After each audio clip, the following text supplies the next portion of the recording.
আনন্দের উপভোগ কেমন লাগছে? খুব ভালো লাগছে। আমাদের সরস্বতী পুজো শেষ হলো আজ কাজ, তাই ছোট করে একটু মাংস আর একটু ব্যবস্থা আছে, সবাই মিলে একটু খাওয়া দাওয়া হবে। আনন্দ হচ্ছে খুবই। এই সরস্বতী পুজোর উপভোগটা আপনাদের কাছে কতটা ভালো লাগছে?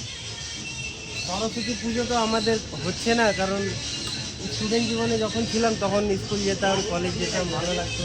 কিন্তু এখন স্কুল কলেজ নাই, আমাদের এই ঠাকুরের কারখানার মধ্যেই আমরা একটু আনন্দ করছি সবাই মিলে।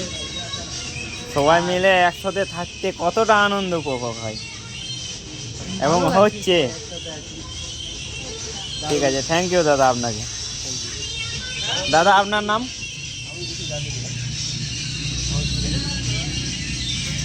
আপনি কি করছেন এখন?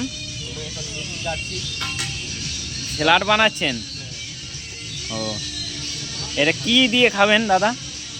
এটা আমরা রুটি, মাংস। ও, থ্যাংক ইউ দাদা। দাদা আপনার নাম? আমার নাম তারক। আপনি কি করছেন? আমি এখন গাজর খাচ্ছি। ও, আপনার কি কাজ শেষ হয়ে গেছে? আমার কাজ শেষ। একটু পরে এটা আপনারা কি উপলক্ষে করছেন? এটা সরস্বতী পূজার আজকে আমাদের পুজোর জন্য আজ প্রোগ্রাম হয়েছে।